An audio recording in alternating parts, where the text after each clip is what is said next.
Greetings teacher, my name is Eduardo Santos and in this video I'll talk about the things I learned in the Learning to Learn English as a Foreign Language course. Starting with the parts of the speech, the new things I learned were conjunction and interjection, the ones whose definition I didn't know, but currently I've already known some words that belong to these parts of the speech, which helped me a lot to understand their meanings. In the development of the course, the teacher taught us how to use a dictionary. With his explanation, I learned how to identify some parts of the dictionary. I started with the entry word, then the stress, which means the way that a word or syllable is pronounced with greater force. Continuing with the dictionary parts, we can also find the pronunciation, written with the symbols that belong to the phonetic alphabet. We can also notice what part of the speech belongs to the word we are learning.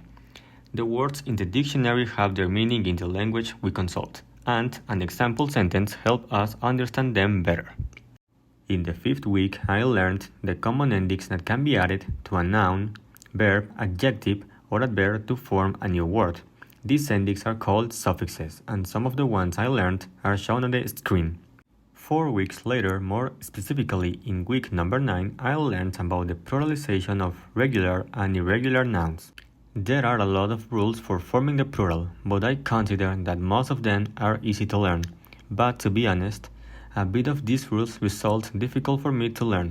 To give an example, I didn't know that if a word ends with on, it forms the plural replacing the on with the termination a, as in the case of the word phenomenon, which changed to phenomena.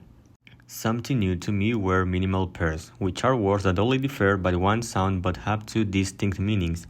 Some examples of these ones are tree and tree, coffee and copy, or wet and wait.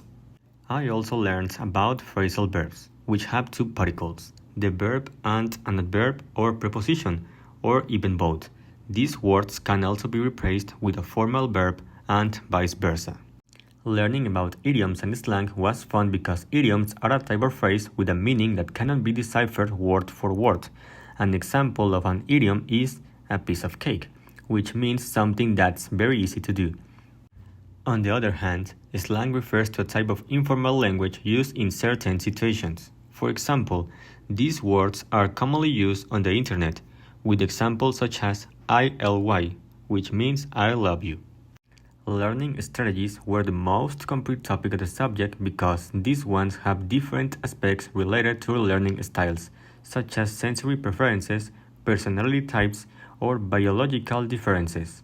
Learning strategies are the ways that the students use to have an easier learning experience. With the information provided in the course, I found out that my learning strategies are cognitive and memory related.